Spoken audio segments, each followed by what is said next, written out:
Alana Michaela stood barefoot on the wraparound porch of her grandmother's Victorian house, watching dawn paint Magnolia Springs in shades of gold and possibility. 3 years had passed since she'd last breathed this honeysuckle-scented air. 3 years since she'd fled this sanctuary with a shattered heart and empty arms. Now, at 28, she had returned, not as the broken woman who'd left, but as someone who'd learned to build beauty from ashes. The house on Willow Lane waited for her like a patient lover.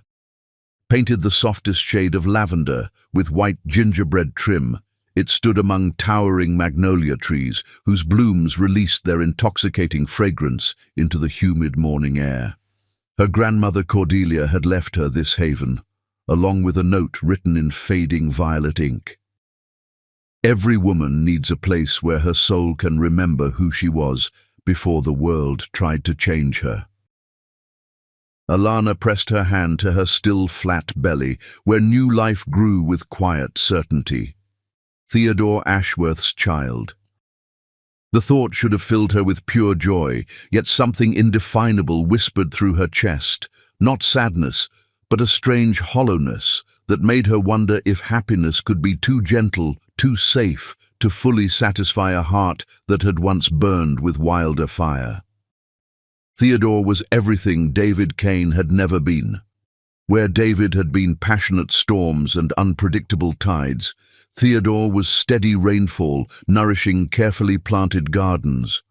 Where David had been midnight conversations and stolen kisses in empty art galleries, Theodore was afternoon tea and classical concerts attended with appropriate appreciation. Where David had been the kind of love that left scars, Theodore was the kind that promised to heal them. She should be grateful. She was grateful. After the devastation David had brought into her life, Theodore's predictable devotion felt like salvation itself. The town square came alive slowly, like a watercolor painting touched by morning light. Evangeline Blackwood emerged from her cottage, hanging laundry that danced in the breeze like prayer flags. Augustus Fairweather swept the steps of his antique shop, humming hymns that had comforted generations. Magnolia Sinclair tended flower boxes outside the post office, her silver hair catching sunlight like spun moonbeams. This was why she'd come home, not just to plan her wedding to Theodore, but to remember the woman she'd been before heartbreak had tried to convince her she was too much, too intense, too foolishly romantic for her own good. In Charleston, surrounded by Theodore's sophisticated friends and carefully curated life, she sometimes felt like a wildflower planted in formal gardens, beautiful enough, but somehow out of place among more cultivated blooms. Her phone buzzed against the porch railing, Theodore's name glowing on the screen like a gentle summons back to the life she'd chosen. "Good morning, my love." His cultured voice carried the warmth of someone who'd never had to raise it to be heard, the privilege of confidence born rather than earned. "Morning," she replied, settling into her grandmother's rocking chair. The wood was worn smooth by decades of women who'd sat here processing joy and sorrow in equal measure.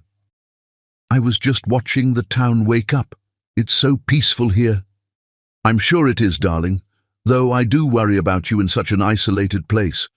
I've arranged for Dr. Helena Ravenswood to see you this week. She trained at Johns Hopkins and comes highly recommended for high-risk pregnancies." Alana's grip tightened on the phone. "High risk?" "Theodore, I'm perfectly healthy. This pregnancy is completely normal." "Of course, sweetheart, but at your age, and given your history, we must take every precaution. I've also contacted a gardening service for your grandmother's property. They'll maintain everything perfectly while you focus on more important matters." Each arrangement felt like silk rope, beautiful and soft but binding nonetheless. Theodore loved her. She knew this with absolute certainty, but his love came wrapped in golden chains, protecting her from everything that might cause harm, including the very experiences that made life worth living. "Theodore, I want to tend the garden myself. Those roses, they're connected to my grandmother, to my history here. It's important to me. Darling, manual labor in your condition is inadvisable. Let professionals handle such things. I'm having a security system installed as well. That old house is far too vulnerable, and I can't bear the thought of you alone and unprotected. The conversation continued, each of Theodore's protective measures feeling like feathers that would eventually smother if allowed to accumulate. When the call ended, Alana sat in the gentle morning silence, watching a cardinal build its nest in the ancient oak tree that had sheltered her grandmother's meditations for 60 years. She walked to the back garden where Cordelia's roses grew wild and magnificent. These weren't the precisely pruned specimens Theodore would prefer. These roses sprawled and climbed and burst with uncontrolled beauty. Crimson blooms tangled with soft pink ones, and creamy white blossoms released their perfume into air thick with memory and possibility. Kneeling in the rich, dark soil, Alana let her hands find the familiar rhythm of tending growing things. The earth was warm and forgiving, accepting her touch without question or condition. As she worked, memories drifted through her mind like fragments of half-remembered songs. Alana, baby, come see what I planted for you. David's voice, young and full of dreams, echoed from chambers of her heart she'd thought sealed forever. He'd been 25 then, all ambition and tender promises, his dark hair falling across eyes that saw poetry in her every movement. It's called eternal love, he'd whispered against her ear, arms circling her waist, as he showed her the single rosebush he'd planted on their tiny apartment balcony. The man at the nursery said it blooms twice a year, spring and fall, like how I fall in love with you all over again every season. She'd laughed and turned in his arms, hands fisting in his shirt as she pulled him down for a kiss that tasted like forever. They'd been so young, so certain that love was enough to conquer any storm that might threaten their happiness. The memory shifted, darkened. 6 months pregnant, glowing with anticipation, she'd come home early to surprise David with dinner. The roses on their balcony were blooming, spring's second showing, just as he'd promised. But David wasn't alone. Serafina Beaumont had been draped across their couch like expensive silk, platinum hair catching afternoon light streaming through windows that suddenly felt too small to contain Alana's expanding world. David's shirt was unbuttoned, his hair mussed by hands that weren't hers. The woman's laugh was like crystal breaking against stone. "Oh," Serafina had said, not bothering to adjust her disheveled state, "you must be the wife." The words that followed blurred together, David's stammered explanations, Serafina's casual cruelty, the sound of her own heartbeat drowning out voices that no longer seemed to belong in her world. She'd stood there, one hand pressed to her rounded belly, feeling their baby kick, as if sensing the earthquake about to destroy their foundation. 2 days later, she'd lost the baby. The doctors spoke of stress factors and medical complications, but Alana knew the truth that lived in her bones. Her heart had shattered so completely that even the new life growing inside her couldn't survive the devastation. A tear dropped onto the rich soil, and Alana realized she was crying. After 3 years, the memories still possessed the power to steal her breath and leave her gasping. She wiped her face with the back of her gardening glove, leaving a streak of earth across her cheek like war paint earned in battles fought in silence. That version of herself, the trusting young woman who'd believed in eternal love, had died in that apartment, along with her dreams of forever. What had risen from those ashes was someone more careful, someone who chose security over passion and gentle devotion over consuming fire. Theodore had found her at her lowest point, volunteering at the children's hospital to fill the emptiness where her baby should have been.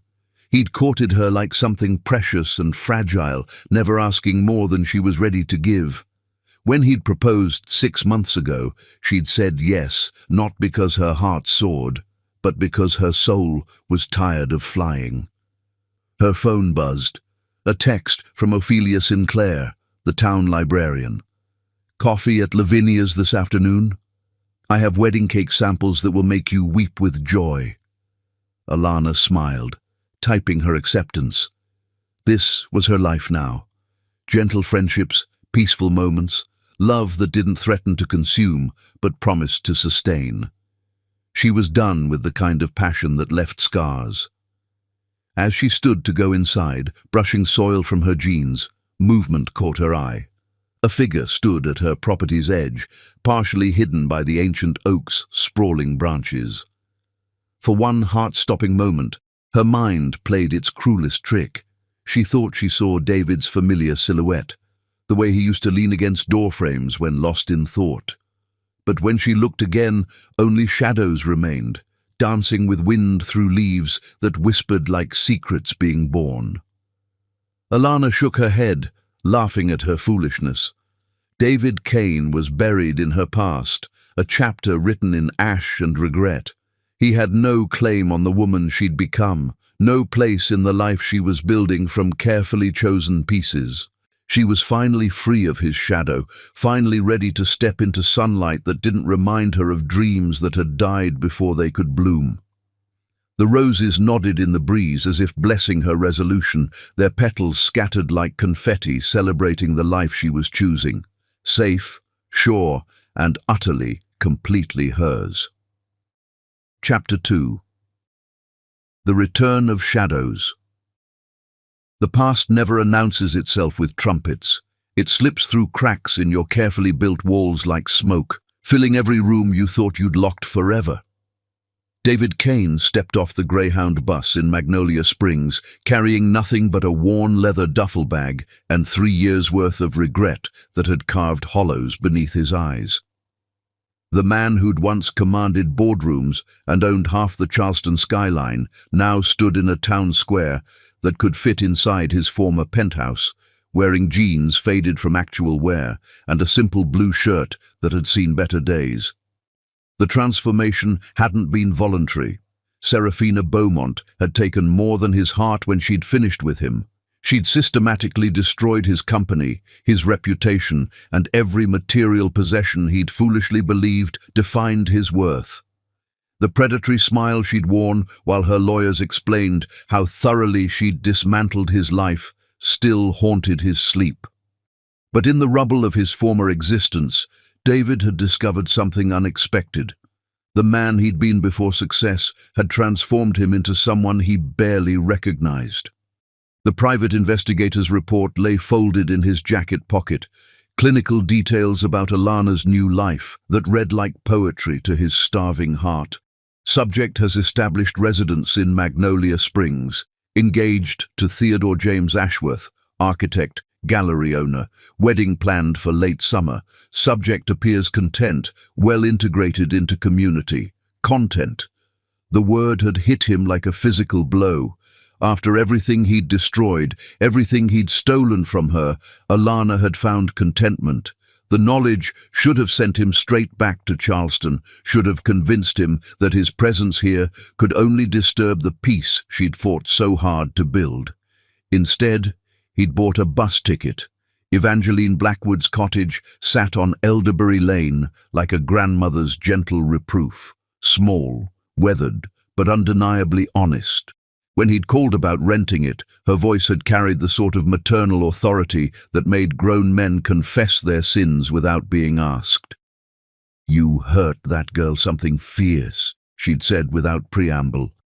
"But my grandmother always said every soul deserves a chance to tend their own garden, whether they're planting seeds or pulling weeds. Cottage is yours if you need it. But you mind your manners in my town, David Kane. We protect our own here." He'd been in Magnolia Springs exactly 4 hours when he saw her. The Saturday farmers' market bloomed in the town square like an impressionist painting, vendors spreading their wares beneath ancient oaks, while families wandered between stalls, selling everything from honey to hand-stitched quilts. David had come seeking the anonymous comfort of crowds, never imagining his carefully reconstructed world would shatter the moment Alana Michaela laughed. The sound struck him like lightning, stopping his feet so abruptly that Augustus Fairweather nearly collided with him. But David barely registered the elderly man's irritated grunt, because there she was, Alana, more radiant than memory had dared preserve, standing beside Cordelia Whitmore's flower stall, with her head thrown back in genuine delight. She wore a sundress the color of summer sky, her dark skin luminous with health and happiness. Her hair was longer now, twisted up to reveal the graceful line of her neck, and when she moved, it was with the fluid confidence of a woman who'd made peace with herself. She looked settled, whole, completely at home in her own skin, in a way she'd never quite managed when they were together. David's chest constricted with pain that had nothing to do with his own loss and everything to do with the breathtaking beauty of seeing her healed. Cordelia Whitmore, whose silver hair was pinned with gardening clips and whose eyes held 8 decades of accumulated wisdom, was showing Alana something in a small wooden box. When Alana opened it, her face lit up with such pure joy that David found himself stepping closer, despite every rational thought screaming at him to leave. "Oh, Miss Cordelia, these are perfect." Alana's voice carried easily through the morning air, warm and musical and exactly as he remembered. "Theodore will adore them for the wedding arrangements. Theodore." The name hit David like ice water, though he'd known, of course. The investigator had been thorough. Theodore Ashworth, successful architect, gallery owner, collector of rare books and apparently rare women. A man who could offer Alana the stable, gentle life David had destroyed with his selfish weakness. The name should have sent him retreating to his rented cottage, should have convinced him to catch the next bus to anywhere else. Instead, he found himself walking closer, drawn by a force he couldn't name and lacked the strength to resist. He was near enough now to see the way Alana's engagement ring caught morning sunlight, a tasteful solitaire that spoke of thoughtful selection rather than passionate impulse. Close enough to notice the subtle changes 3 years had brought, laugh lines around her eyes, the way she carried herself with new certainty, the gentle glow that meant. His blood turned to Arctic water. She was pregnant. The realization staggered him. Alana was going to have the family they'd dreamed of, the baby they'd lost, the life he'd thrown away for a woman who'd never loved anything but the power she could gain from destroying it. She was going to be a mother, just as she'd always wanted, just as she should have been 3 years ago if he hadn't been too weak to resist temptation. The wooden box nearly slipped from Alana's hands as her gaze drifted across the square. Their eyes met across 20 feet of cobblestones and 3 years of silence. And David watched every trace of joy drain from her face like color bleeding from watercolors. Her lips parted in a soft gasp, one hand instinctively moving to press against her stomach in a protective gesture that shattered something fundamental in David's chest. For a moment that stretched like eternity, they simply stared. 2 people who'd loved with the kind of intensity that left permanent marks. 2 people who'd wounded each other in ways that time couldn't fully heal. Cordelia glanced between them with eyes that missed nothing, her weathered hands gently taking the box from Alana's nerveless fingers. "Child, you've gone pale as cotton. You know this man." But Alana didn't answer. Without a word, without acknowledgement, without even the courtesy of recognition, she turned and walked away. Her steps were measured, dignified, betraying nothing of whatever storm might be raging behind her careful composure. She moved through the market like royalty, nodding to friends and neighbors with perfect grace, while David stood frozen among scattered rose petals that had fallen from a vendor's display. He watched her disappear around the corner onto Willow Lane, watched until even the flutter of her blue dress was lost to sight, and only then realized he was breathing like a drowning man. "Lord have mercy," Cordelia muttered, And David turned to find the elderly woman studying him with the sort of penetrating stare that could strip a soul bare. "You're him, aren't you? The one who broke our girl's heart into pieces so small she's still finding some of them." David opened his mouth to speak, but found he had no words. What could he say? That he was sorry? That he'd spent 3 years learning what he'd destroyed? That he'd come not to win her back, but simply to witness her happiness, to know she'd found the peace his betrayal had stolen? Cordelia's expression softened fractionally, though her tone remained stern as winter wind. "Whatever you're thinking, boy, you'd better think harder. That girl has been through fire and came out gold. She's building something beautiful now, something that won't break her into pieces she might not survive putting back together again." "I know," David finally managed, his voice rough with emotions he couldn't categorize. I needed to see that she was okay, that she was happy. I lost a queen for fool's gold, and I had to know she'd found the kingdom she deserved. And now you've seen it. Question is, what are you planning to do with that knowledge?" The question hung between them like incense, heavy and inescapable. What was he planning to do? He'd convinced himself he'd come for closure, to make amends if possible, to see with his own eyes that Alana had found the love she deserved. But standing here now, having witnessed her contentment and the life she'd built from the ashes of their marriage, David realized he hadn't thought beyond this moment. "I don't know," he admitted, the honesty feeling like a small absolution. Cordelia studied him for a long moment, taking in his worn clothes, his empty hands, the way he stood like a man who'd learned to carry his mistakes like stones in his pockets. "You look different than I expected. Smaller somehow. More human." "Success has a way of making a man forget who he really is," David replied. "Losing everything has a way of helping him remember." "And who are you, David Kane? Without the money and power and all the things that made you think you could have everything you wanted without consequences." For 3 years, David had been wrestling with that exact question, peeling away layers of ambition and entitlement until he found the man beneath. Flawed, foolish, but capable of genuine love if he could learn to offer it without conditions. "I'm someone who destroyed the best thing in his life for something that was never real," he said quietly. "Someone who spent every day since learning what love actually means and knowing he learned it too late to matter." Cordelia nodded slowly, as if his answer confirmed something she'd suspected. "That cottage you're renting belongs to me. Evangeline handles the business, but I own the property. She thought you might be different than the man who left here 3 years ago, and I told her she was a fool for taking such a risk." She paused, studying him with eyes that seemed to see straight through to his soul. "But looking at you now, maybe she wasn't entirely wrong.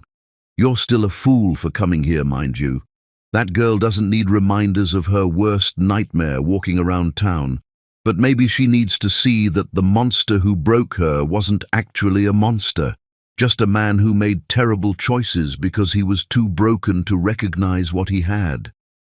How do I show her that without causing more pain?" "Carefully," Cordelia replied. "From a distance, and maybe not at all, if you're truly as changed as you claim. Love isn't about what you need, boy. It's about what she needs. You remember that, and maybe you'll find a way to give her something worth having, even if it's just the knowledge that she deserved better than what you gave her before."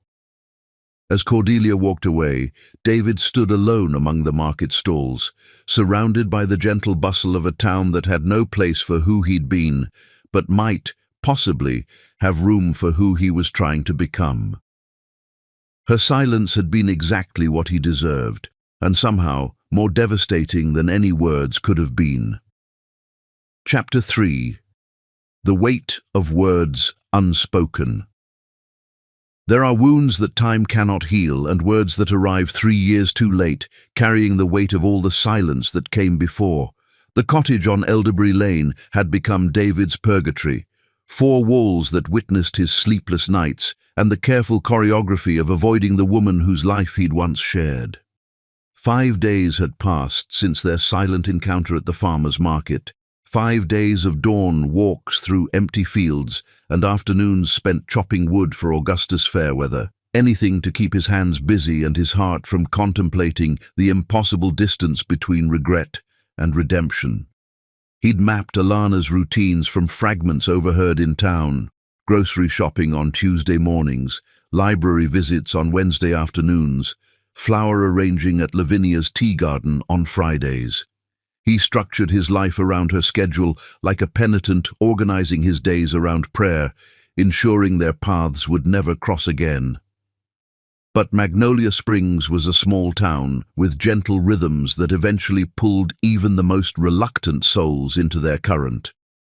Lavinia's tea garden occupied the ground floor of a Victorian house that had been converted into the sort of place where secrets were shared over Earl Grey and sorrows were sweetened with fresh-baked scones. David hadn't intended to go there. He'd been walking aimlessly after another sleepless night, his feet carrying him toward town before his mind could object. The brass bell above the door announced his entry with a delicate chime, and the gentle murmur of morning conversation paused just long enough for curious glances to catalogue his presence. Magnolia Sinclair looked up from her newspaper with sharp eyes, while Ophelia Sterling paused in her animated discussion of library book drives to assess him with the sort of penetrating gaze librarians had perfected over centuries of managing troublemakers. But it was the sight of Alana, sitting alone at a corner table with her hands wrapped around a steaming mug, that stopped time entirely. She wore a cream-colored sweater that made her skin glow like honey touched by morning light, her hair falling in soft waves that caught the golden illumination filtering through lace curtains. There was a serenity about her that hadn't existed during their marriage, as if she'd found some internal compass that no external storm could disturb. She was arranging flowers from a wicker basket, her movements graceful and sure as she created small bouquets with unconscious artistry.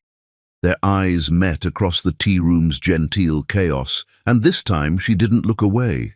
The moment stretched between them like a bridge neither was certain they should cross. Around them, the careful dance of small-town politeness continued, but David felt as if he and Alana existed in a bubble where only truth could survive the pressure. She gestured to the empty chair across from her, with a movement so slight it might have been imagination, but David's heart recognized it as invitation.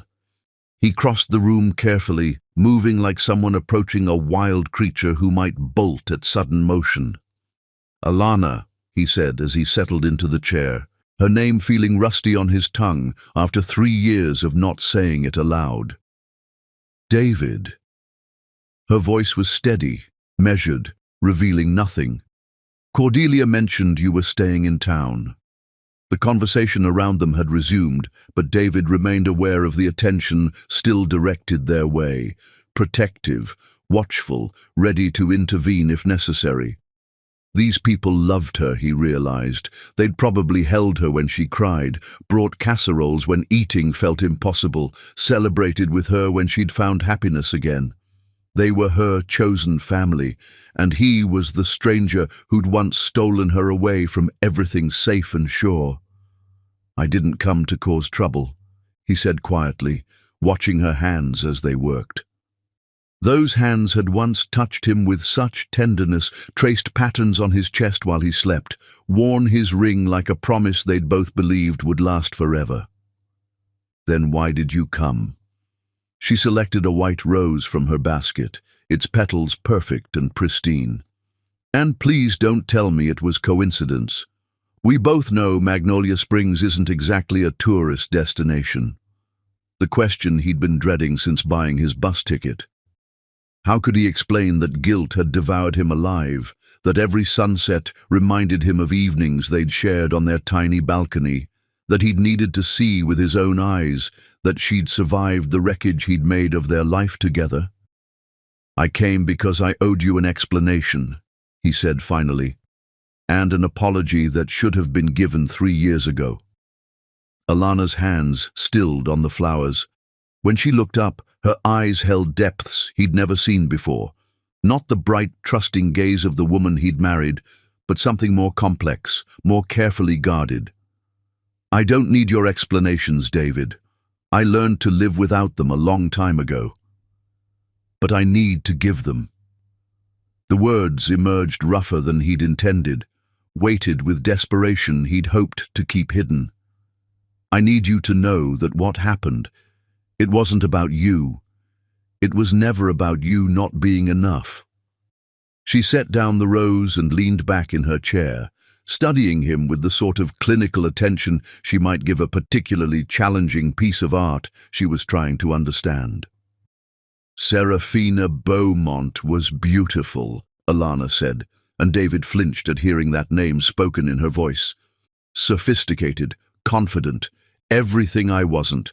I've had 3 years to analyze why you chose her over me, over our baby, over the life we were building together." "Alana, no, let me finish." Her voice cut through his protest with quiet authority. "I spent months wondering what I could have done differently. Should I have dressed better, been more exciting, less needy, less ordinary?" Each word felt like a blade between his ribs. The thought that she'd spent even a moment blaming herself for his failures made him feel sicker than his worst hangover, more ashamed than the day he'd lost everything to Serafina's calculated destruction. "You were never ordinary," he said, his voice hoarse with conviction.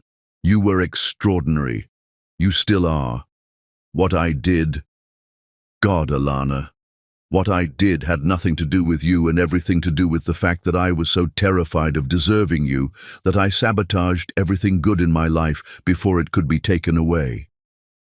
She picked up another flower, a pink rose this time, its edges touched with cream. "That sounds like something you learned in therapy." 3 years of it, he admitted. "After I lost the company, after Serafina took everything I thought mattered. After I realized that the only thing that had ever actually mattered was sitting in a hospital room, losing our baby because I was too selfish and scared to fight for what we had." The words hung in the air between them like smoke, impossible to take back, too heavy to ignore.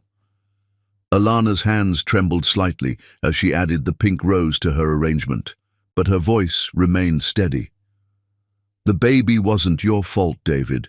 The doctors said stress could be a contributing factor, but—" She paused, gathering herself. "Things like that happen. I understand that now. But it wouldn't have happened if I hadn't brought that stress into our lives. If I hadn't been too weak to resist temptation, too proud to admit I was struggling, too afraid to tell you that I felt like I was drowning in the pressure of trying to be the man you deserved." Alana looked up then, and for just a moment he glimpsed the woman who'd loved him unconditionally, who'd believed in him even when he couldn't believe in himself. "You never told me you were struggling. You just pulled away, started working later, talking less, touching me like I was made of glass instead of flesh and blood. I thought I was losing you, but I didn't know how to fight for something you seemed determined to destroy." The admission hung between them, raw and honest and painful in its accuracy. David remembered those months before everything collapsed, how success had felt like a trap, how every achievement had only raised expectations higher, how he'd felt like an imposter wearing a life that belonged to someone worthier. "I should have talked to you, should have trusted you with my fears instead of trying to carry them alone. But I was so afraid you'd realize you'd married the wrong man, that you deserved someone who had his life together, who could give you the world instead of just promises and potential. So you decided to prove me right by throwing away everything we'd built." There was no anger in her voice, just weary sadness that cut deeper than fury ever could. "You were so afraid I'd leave that you made sure I had to?" The truth of it hit him like a physical blow. "Yes, and I've regretted it every day since." Alana was quiet for a long moment, her fingers working steadily through the flowers. Around them, the tea room continued its gentle hum of conversation, but David felt as if they existed in a pocket of time where only honesty could survive. "Serafina came to see me," she said finally, her voice barely above a whisper. "After I left the hospital, she wanted to make sure I knew exactly how little our marriage had meant to you.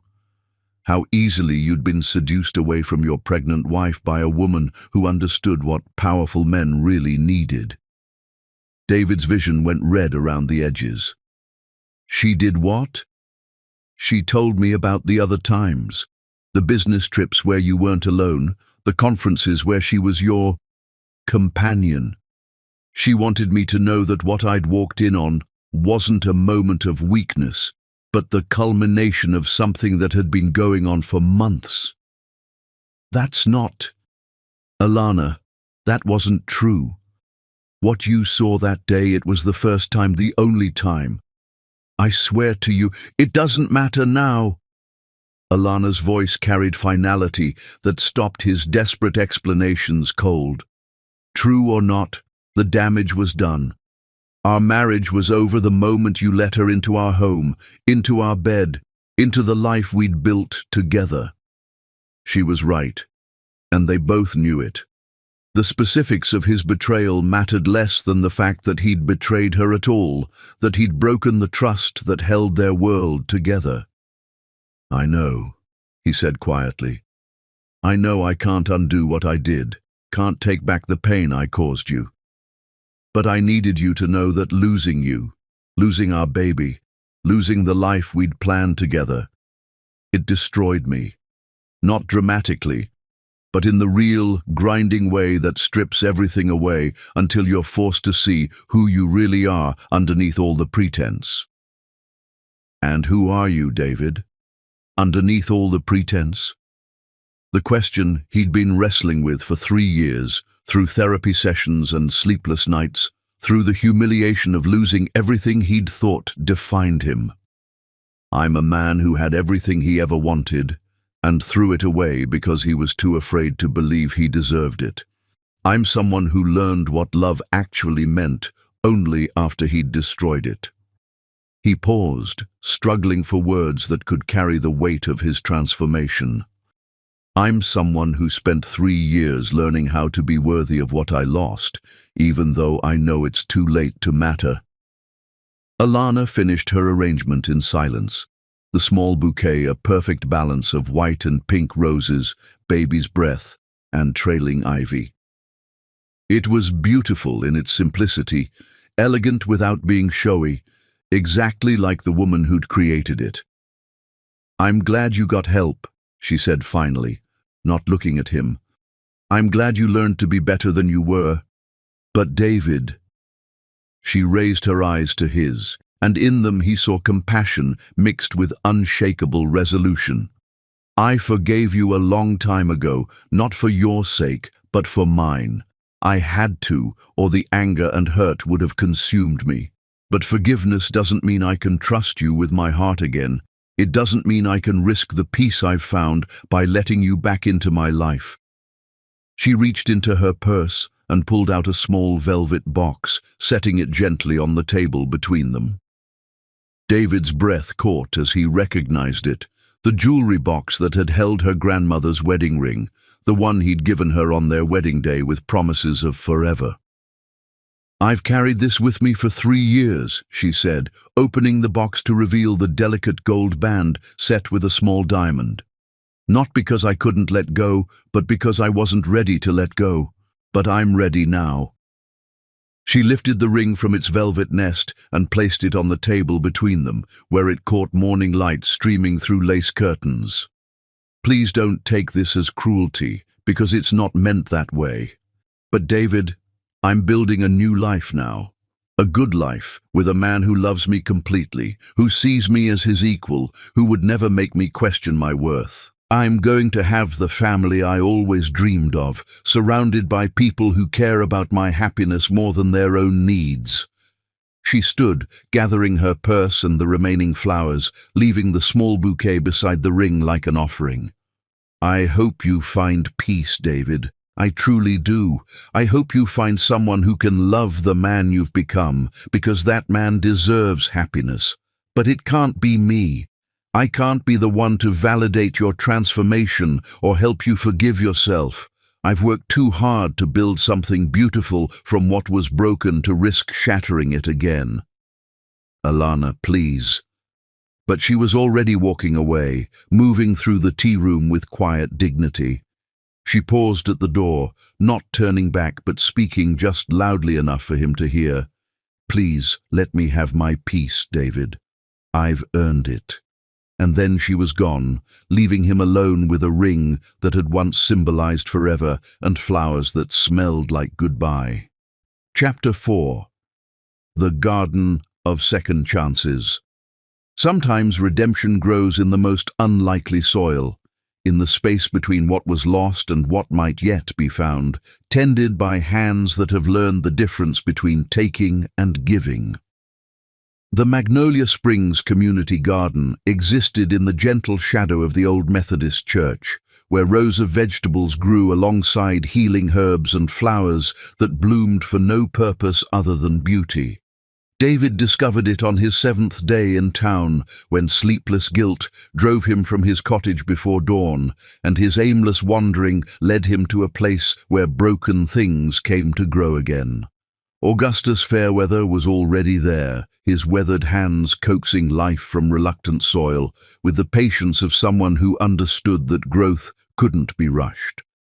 At 78, Augustus moved like a man half his age when he was among his plants, his arthritis forgotten in the presence of green things that responded to love with abundance. "You're Evangeline's tenant," Augustus said, without looking up from the tomato plants he was staking. It wasn't a question. In a town the size of Magnolia Springs, strangers were noted, discussed, and categorized within hours of arrival. David Kane. He offered his name like a man confessing a sin, expecting judgment or dismissal. "I know who you are, son." Augustus straightened, studying David with eyes that held no condemnation, only the calm assessment of someone who'd witnessed enough seasons to know that storms always passed eventually. "Question is, what are you planning to do with yourself while you're here?" David had no answer. He'd come to Magnolia Springs with nothing but regret and desperate hope, carrying no plans beyond the fantasy that seeing Alana might somehow ease the crushing weight of his mistakes.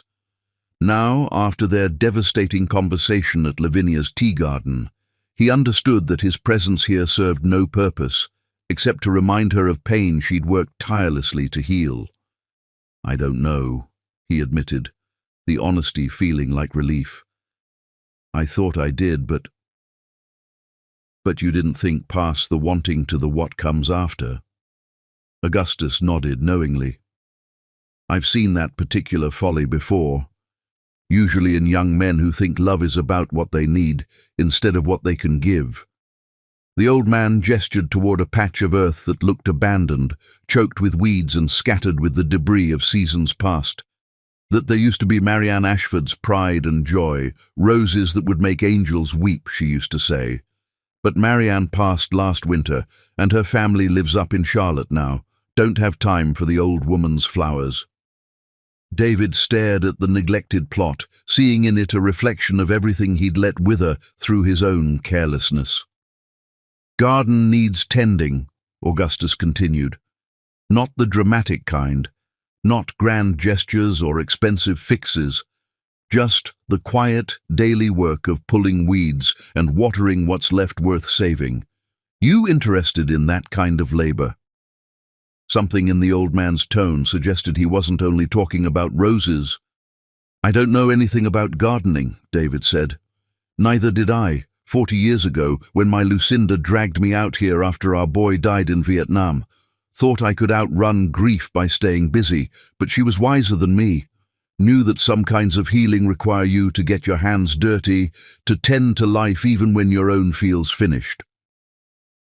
Augustus handed David a pair of worn gardening gloves and a small spade. "Start with the obvious weeds, We'll worry about what's worth saving once we can see what we're working with.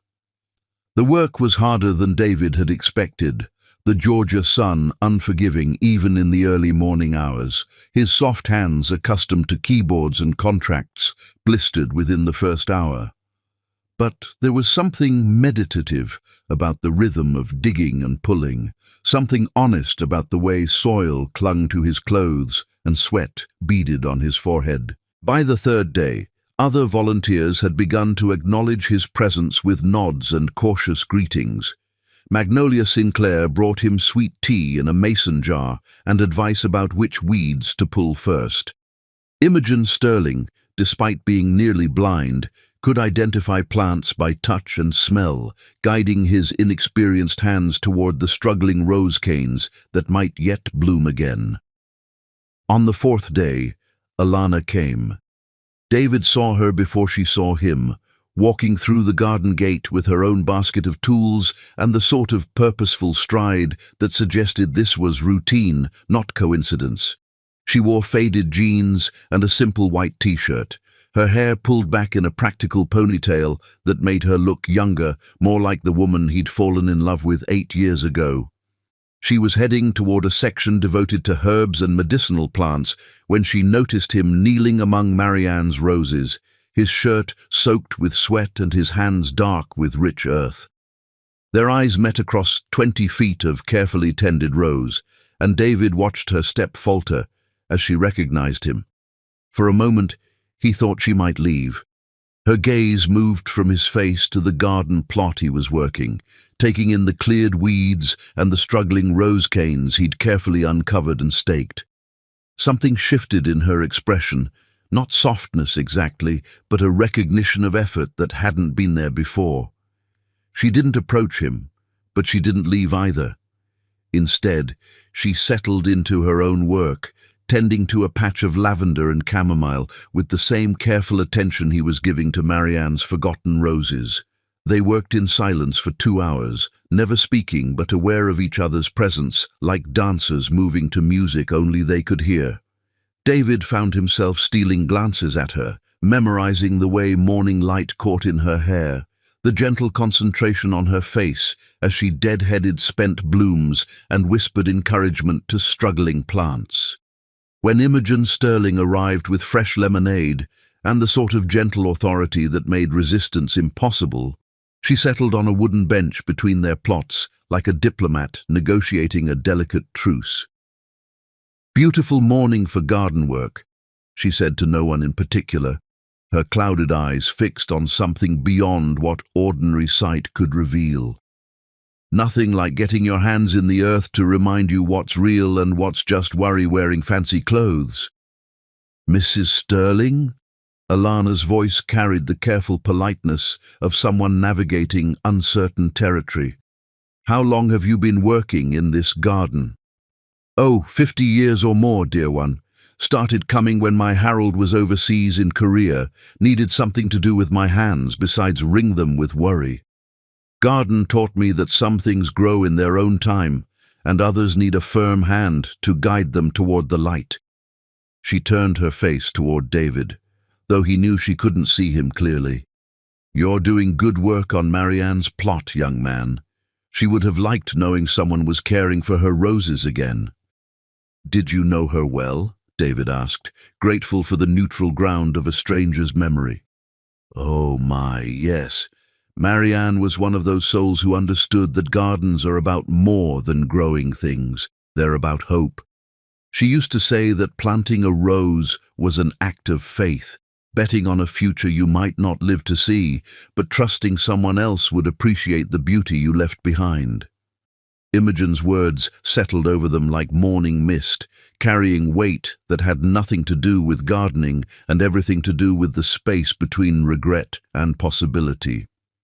"She sounds wise," Alana said quietly. "Wise enough to know that some things are worth tending even when they look too far gone to save. And practical enough to know that not every plant that struggles is meant to survive." Imogen stood, brushing soil from her hands. "I'll leave you young people to your work. Remember, roses need patience. but they also need someone willing to prune away what's dead so new growth can flourish. After she left, the silence between David and Alana felt different, still careful, but no longer hostile. They continued working, the space between them measured not just in feet, but in the careful distance of two people who'd once shared everything and now shared only the memory of what that had cost them. It was nearly noon when Theodore's car pulled up to the garden gate. David heard it before he saw it, the low purr of an expensive engine that spoke of success and careful maintenance. Theodore Ashworth emerged from a silver BMW wearing khakis that had never seen honest work and a polo shirt that probably cost more than David's weekly grocery budget. He was exactly what David had expected, and somehow worse for being so perfectly predictable, tall, distinguished, with the sort of effortless confidence that came from never having to question whether you belonged in any room you entered. When he smiled at Alana, it was with the possessive warmth of a man secure in his ownership of something precious. "There you are, darling. I was worried when you didn't answer your phone." Alana looked up from her herbs, and David watched her carefully arrange her expression into something that resembled contentment. "I'm sorry, Theodore. I must have left it in the car. The morning got away from me." Theodore's gaze swept the garden until it found David, and his smile never wavered, though something cold flickered behind his eyes. "And you are?" "David Kane." He stood, acutely aware of his sweat-stained shirt and dirt-stained hands, feeling like exactly what he was, a man who'd lost everything and was trying to find meaning in manual labor. "Ah." Theodore's voice carried the polite dismissal of someone who'd heard all he needed to know. "I see you've found a way to occupy your time." The condescension was subtle but unmistakable, wrapped in the sort of cultured politeness that made direct confrontation impossible. David felt his jaw clench, but managed to keep his voice level. "The garden needed attention. I had time to give." "How charitable of you." Theodore's arm settled around Alana's waist with casual ownership. "Darling, we should go. Dr. Ravenswood moved your appointment up an hour, and we mustn't keep her waiting." Alana nodded, gathering her tools with quick efficiency. As they prepared to leave, she looked back at David's work plot, taking in the cleared earth and carefully tended rose canes. "The roses are looking better," she said quietly. Marianne would have been pleased. It wasn't forgiveness or invitation, but it wasn't dismissal either. It was acknowledgement of his effort, of his care, of the possibility that even broken things might grow again if tended with patience and humility. After they left, David continued working until the afternoon heat made labor impossible. As he packed his tools, Augustus appeared beside him, surveying the day's progress with the critical eye of someone who knew the difference between work and mere activity. "You're learning," the old man said finally. "Not just about roses, but about the kind of love that tends without expectation of reward." "She's happy with him," David said, the words tasting like ash. "Safe, protected, everything I never gave her." "Maybe so, but happiness built on safety alone has shallow roots. Question is whether you're doing this for her peace of mind or your own." David looked at the roses he'd uncovered, their thorny canes reaching toward sunlight with the desperate hope of things that had survived winter and were determined to bloom again. "Both, I think. But if I had to choose, her peace is more important than my redemption." Augustus nodded slowly, as if David had passed some test he hadn't known he was taking. "Then maybe there's hope for you yet, son. Maybe there's hope for all of us." Chapter 5. The Letter from the Past. Memory is a faithless curator, preserving what we wish to forget while letting precious moments crumble to dust, until something resurfaces to remind us that love, once real, leaves marks that time cannot completely erase. Alana had avoided her grandmother's attic for 3 years, knowing that Cordelia Whitmore had been a keeper of memories, someone who preserved letters and photographs and baby clothes in cedar chests like a museum of might-have-beens. But Theodore's gentle insistence that they sort through everything before the wedding had finally driven her up the narrow stairs into the dusty sanctuary where the past waited with infinite patience. Sunlight filtered through a small round window, illuminating motes of dust that danced like spirits, reluctant to be disturbed. The attic smelled of lavender sachets and old wood, of secrets kept and stories half forgotten. Boxes lined the walls like monuments to lives fully lived, each one labeled in her grandmother's careful script. Christmas decorations, 1985 to 2010. Grandfather's books, Alana's school years. It was the smallest box that stopped her heart. Tucked behind a trunk of vintage quilts, almost hidden in the shadows, sat a white box tied with faded pink ribbon. The label, written in different handwriting, her own from years ago, read simply, "For our baby." Alana's knees buckled and she sank onto an old rocking chair that creaked under her weight. She'd forgotten about this box.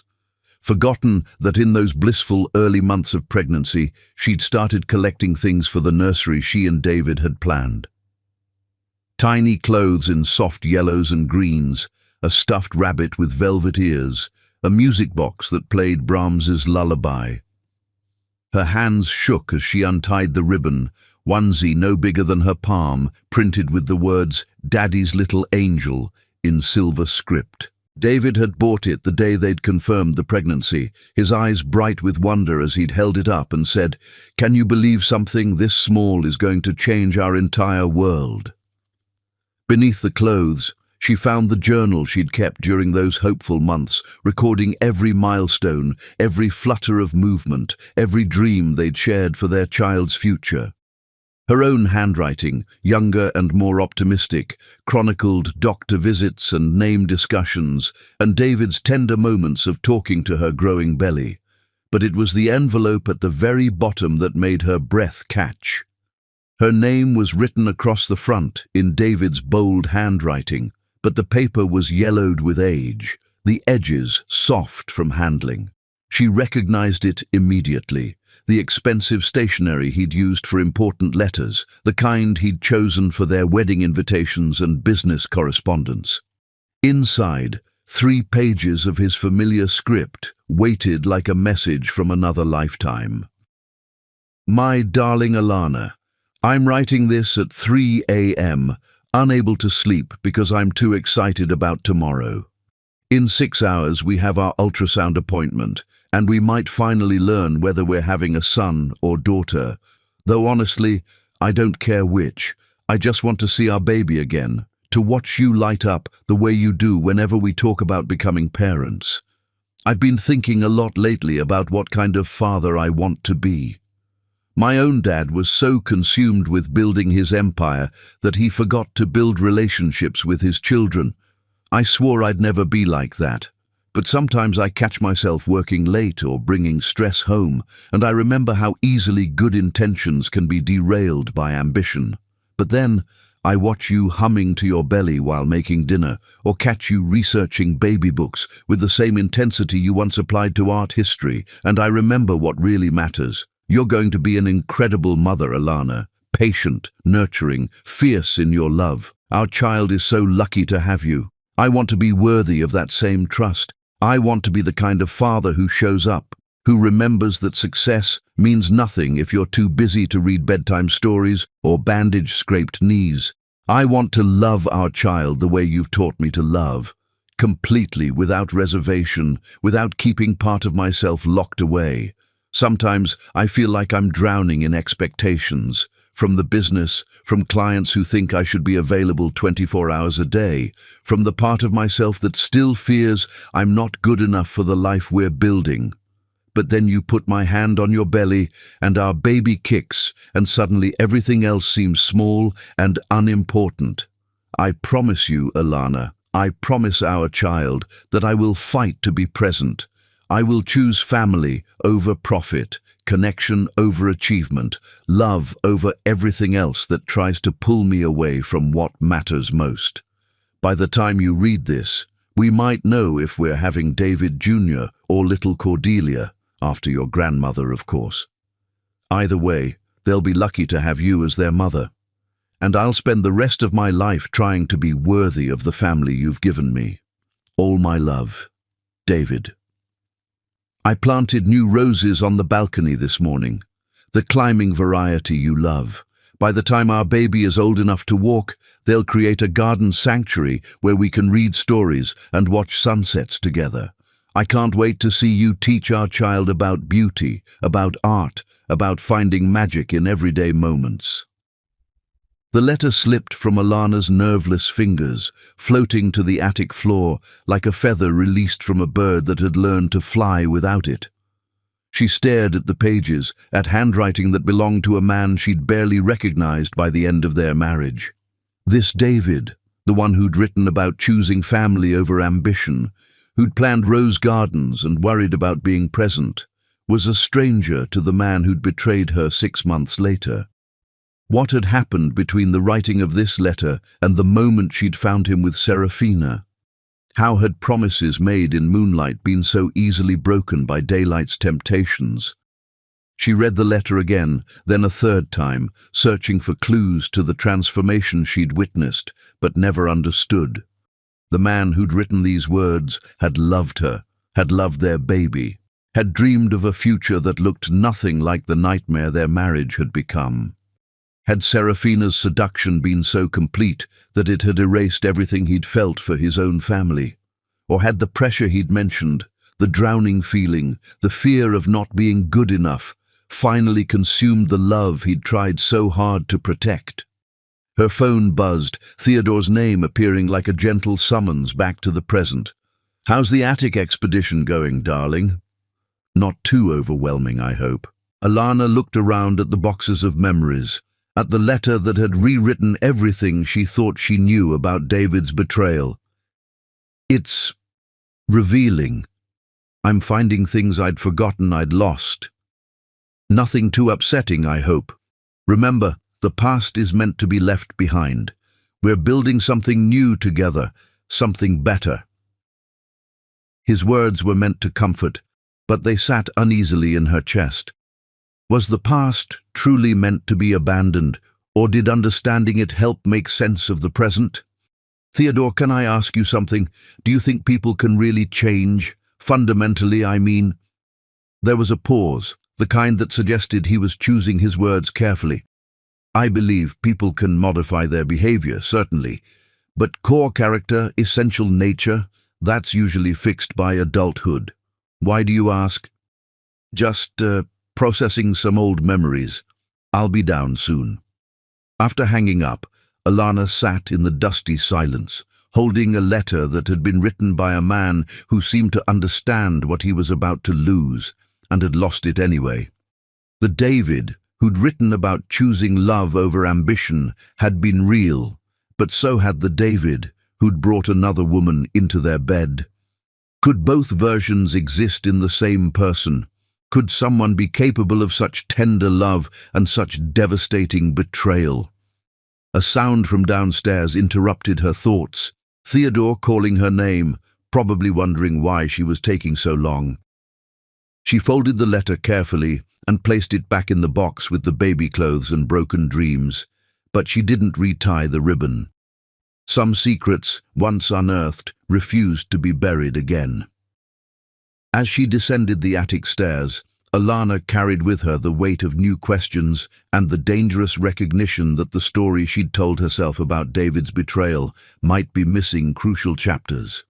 The man who'd written that letter had loved her. She could feel the truth of it in every word. But love, she'd learned, wasn't always enough to save people from their own worst impulses. The question that haunted her as she rejoined Theodore in the living room wasn't whether David had loved her, but whether the man who'd written that letter still existed somewhere beneath the ashes of what he'd destroyed, and whether it mattered if he did. Later that evening, while Theodore reviewed wedding vendor contracts in his methodical way, Alana found herself walking to her bedroom window, looking out toward the road that led to Elderbury Lane. Somewhere in the darkness, David was probably lying awake in his rented cottage, carrying his own collection of memories and regrets. Did he remember writing that letter? Did he remember the promises he'd made to a baby who would never be born, to a love he'd thrown away for something that had never been real? The questions followed her into sleep, where dreams mixed past and present into a confusion of what was, what might have been, and what could never be again. In those dreams, she was young and pregnant and full of hope, reading a letter from a man who promised to choose love over everything else. In those dreams, he'd kept his promise.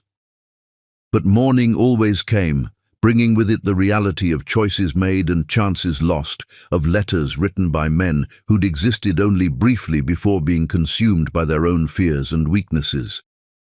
The letter had shown her who David had been, but it couldn't tell her who he was now. And that, Alana realized with a mixture of sadness and relief, was no longer her responsibility to discover. She had Theodore, had a new baby growing inside her, had a life built on foundations that might be less passionate, but were infinitely more stable. The man who'd written that letter was part of her past, a ghost who deserved acknowledgement but not resurrection. Even if part of her heart would always wonder what might have happened if that David, the tender, hopeful one who'd planted roses and made promises in the darkness, had been strong enough to survive the harsh light of day. Chapter 6. The Storm and the Shelter. Some truths can only be spoken in darkness, when thunder drowns out the voice of reason and lightning illuminates hearts that have learned to hide in shadows. The storm rolled into Magnolia Springs like divine intervention, transforming a peaceful Thursday afternoon into something primordial and wild. Alana had been at the town library, researching wedding vendors with Ophelia Sterling, when the first crack of thunder shook the building's century-old bones and sent them both looking toward windows that had suddenly gone dark as evening. "Lord, have mercy," Ophelia murmured, her silver hair catching the strange green light that preceded the worst storms. "That's going to be a fierce one. You'd better stay put until it passes, dear." The library felt like a ship riding out a hurricane, its tall windows rattling with each gust of wind, while rain began to drum against the roof with increasing intensity. Alana had called Theodore but reached only crackling voicemail. She was settling in with a book of local history when the front door burst open, admitting a figure silhouetted against the storm's fury. David stepped inside, his hair plastered to his head and his shirt soaked through, looking like a man caught by nature's sudden violence. "David!" Ophelia called from behind the circulation desk. "Thank goodness you made it before the worst of it." He shook rain from his jacket, his movements careful and apologetic. "I was walking back from the hardware store when it hit. Augustus said these old buildings were the safest place to weather a storm." Alana watched from her reading nook, noting how different he looked from the polished businessman she'd once known. His clothes were simple working attire, his hands bore honest labor's calluses, and there was something in his posture that spoke of humility learned through loss rather than taught through privilege. "Well, you're both here now," Ophelia said with maternal authority that brooked no argument. "I'll put on some coffee and we'll wait this one out together." As if summoned by her words, the power flickered once, twice, then died completely, plunging them into the green-tinged twilight of the storm. Emergency lighting kicked in briefly before failing as well, leaving them in near darkness punctuated only by wild flashes of lightning. "Candles in the supply closet," Ophelia announced, her voice unperturbed. "Been through this dance before. David, there's a flashlight in the front desk drawer." Within minutes, they'd transformed the library into something magical. Candles flickering from every surface, casting dancing shadows on walls lined with books that had survived decades of storms and human drama. The three of them gathered in the main reading area, where comfortable chairs formed an impromptu circle of warmth and light. "Nothing to do now but wait it out," Ophelia said, settling into her favorite chair with coffee that steamed in the candlelight. "These storms usually blow through in an hour or two." Alana found herself acutely aware of David's presence across the circle of light. The way flickering candles emphasized the changes in his face, lines that hadn't been there before, a gravity that spoke of hard-won wisdom. When lightning illuminated the room, she caught him watching her with an expression she couldn't quite read. "I should probably try Theodore again," she said, reaching for her phone only to find it completely dead. "Old-fashioned communication it is, then," Ophelia said with a chuckle. "Sometimes I think we were better off when storms forced us to simply be present with whoever we were with." The words hung in the candlelit air like a gentle challenge. Here they were, Alana, David, and the woman who'd watched over Magnolia Springs stories for 40 years, trapped together by forces beyond their control. "Mrs. Sterling," David said quietly, "how long have you known Alana?" "Oh, since she was knee-high to a grasshopper, coming in here with her grandmother every Saturday morning. Always had her nose in a book about true love and happy endings. Broke my heart when she left town so sudden-like."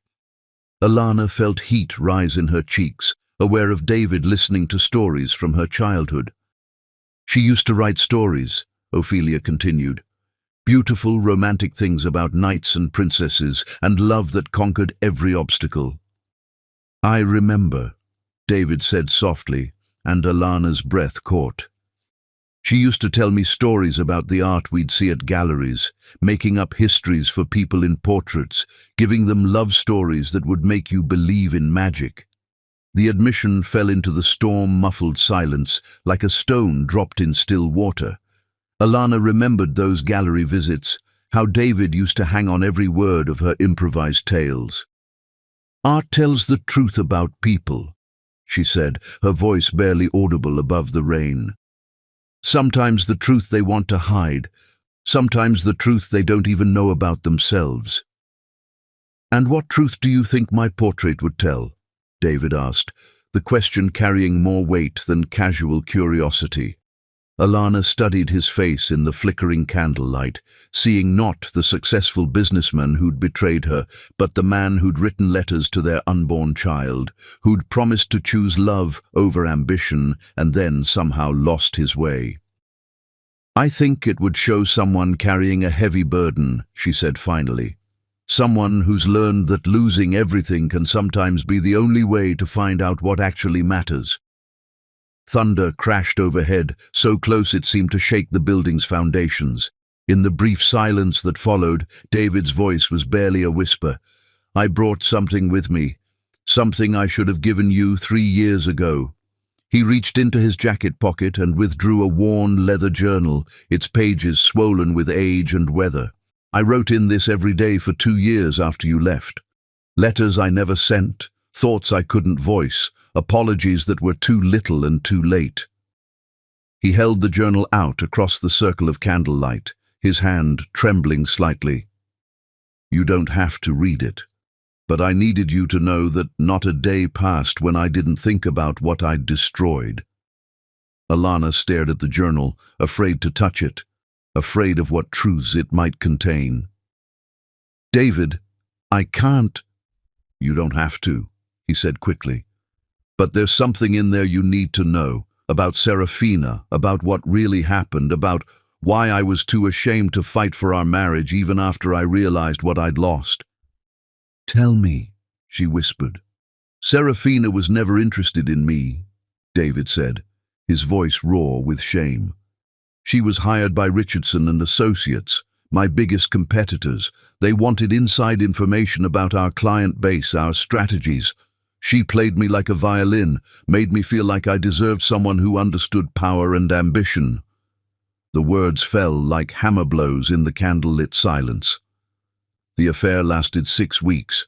By the time I realized she was using me, she'd already gotten what she came for, But I was too proud to admit I'd been played, too ashamed to confess that I'd destroyed our marriage for someone who'd never felt anything for me at all. Alana felt something crack open in her chest. Not forgiveness exactly, but understanding. The man she'd married had been seduced not just by another woman, but by a version of himself that had never really existed. "So you let me believe it was about love," she said quietly. "Because the truth was worse, that I'd thrown away everything real for something completely fabricated. That I'd been so desperate to become someone important that I'd become someone unrecognizable instead." The storm was beginning to move on, the thunder growing more distant, but the three of them remained in their circle of candlelight, bound together by truths that had taken a blackout to illuminate. What happened to her? "She took everything, the business, most of my money, the reputation I'd thought was so important. Then she moved on to her next target." Ophelia, who'd been listening with patient attention, finally spoke. "Storms like this one strip away everything that isn't firmly rooted. They show us what's really strong and what's just been pretending to be." Her words carried the weight of prophecy, and Alana found herself looking at David, really looking at him for the first time since he'd returned to Magnolia Springs. The man sitting across from her wasn't the successful businessman who'd betrayed her, or the broken figure who'd lost everything to schemes, but someone else entirely, someone who'd been carved by loss and shaped by regret into something more honest than either version that had come before. "I should get home," she said, as the rain began to soften. "Theodore will be worried." But she didn't move, and neither did David, and the candles continued to burn while outside, the storm spent its fury and moved on, leaving behind the strange peace that comes after nature reminds human beings how small they really are.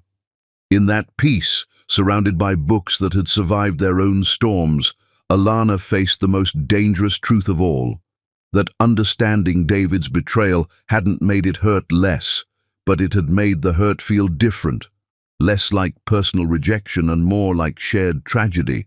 And that difference, she realized with growing alarm, might be the first crack in the careful walls she'd built around her heart. Chapter 7. The Unveiling of Hearts. Sometimes we discover who we truly are, not in moments of joy, but in the spaces between what we expected and what we actually need, when the masks we wear become too heavy to carry and truth becomes the only thing light enough to breathe. The Magnolia Springs Harvest Festival bloomed across the town square like a Norman Rockwell painting come to life. All amber sunlight and the sweet scent of caramel apples carried on autumn breezes.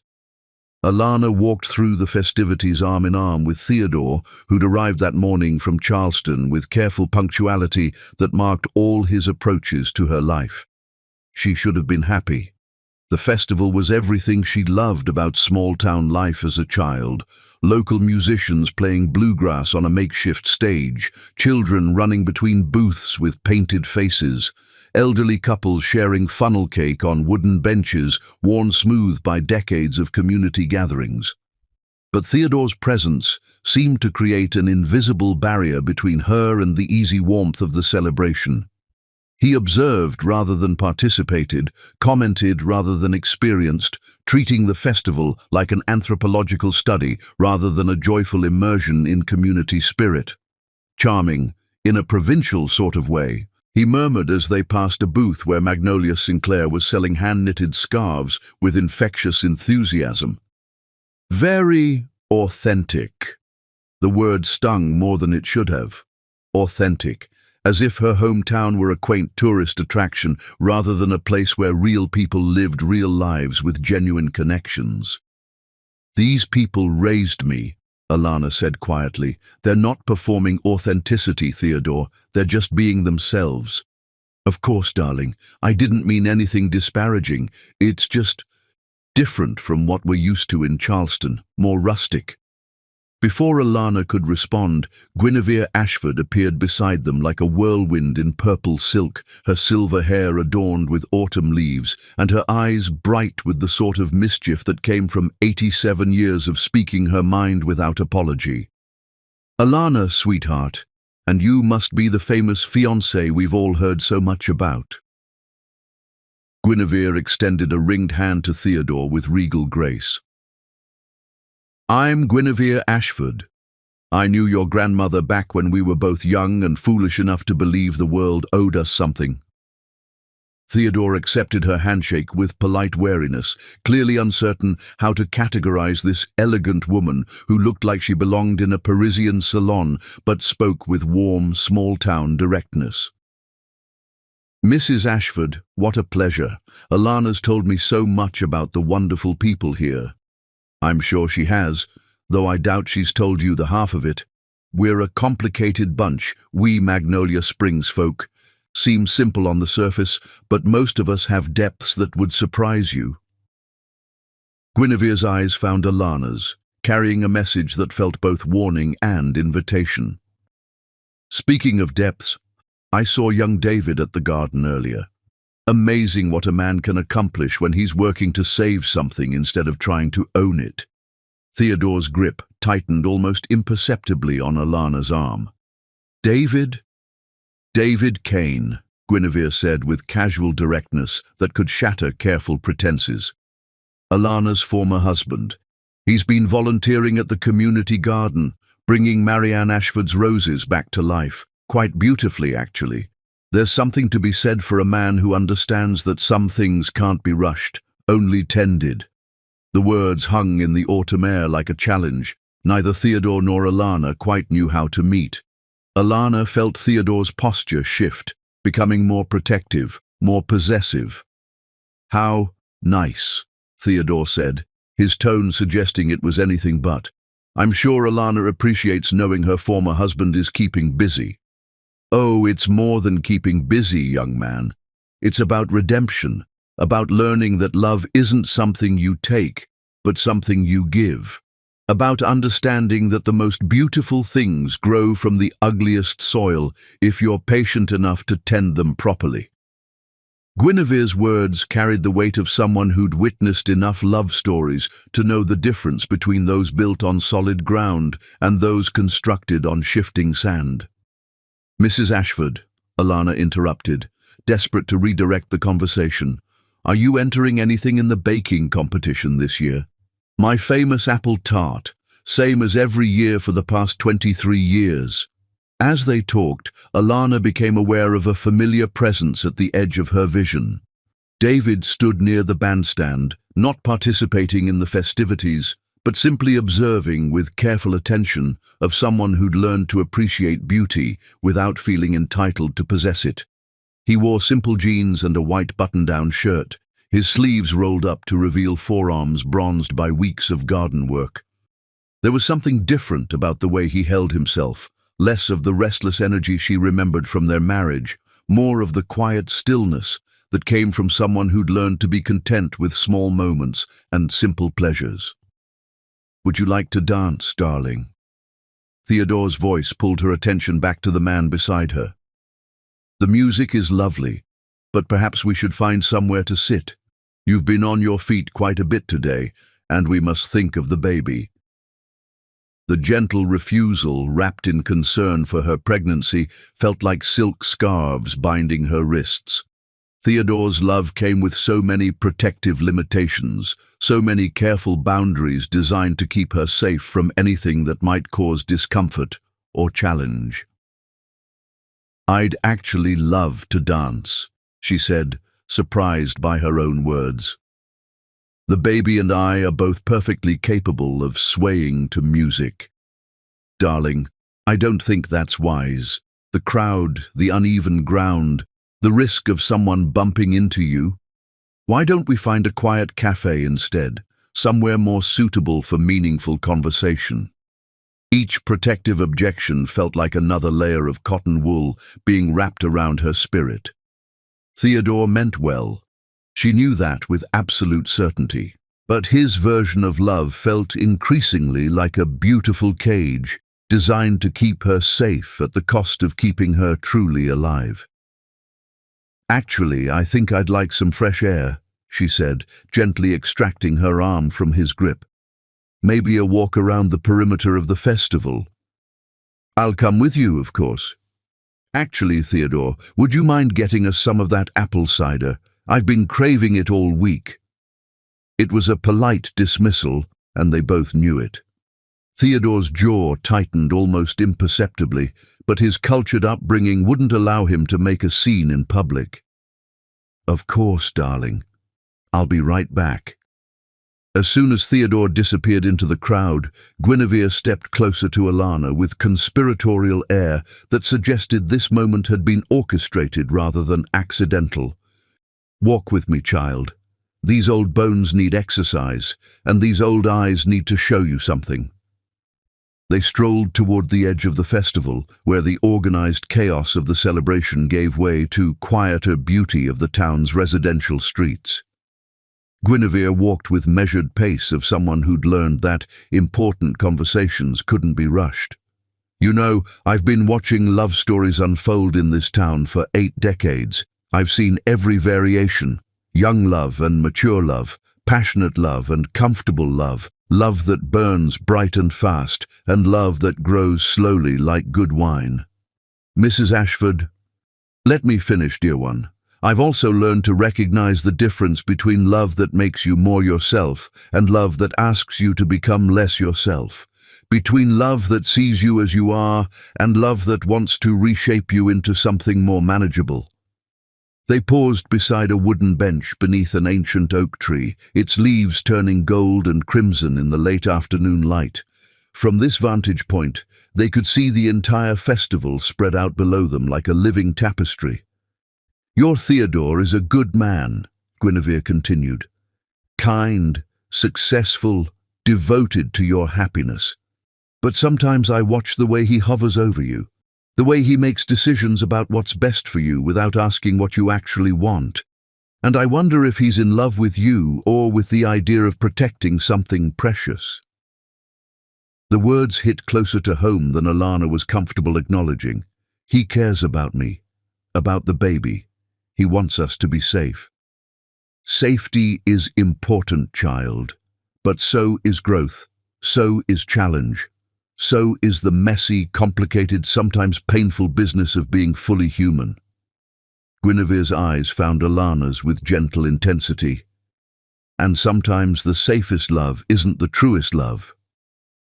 Before Alana could respond, Guinevere nodded toward the festival below. "Look there, by the craft booths. Do you see him?"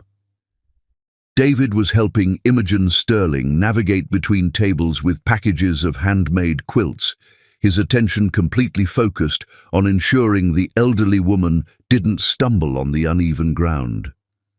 There was something infinitely gentle about the way he matched his pace to hers, the way he listened to her directions with patient respect. 3 years ago, that man was so consumed with his own importance that he couldn't see past his ambitions to the love that was right in front of him, Guinevere observed. Now look at him, putting someone else's needs before his own without expectation of reward or recognition. That's what real change looks like, dear one.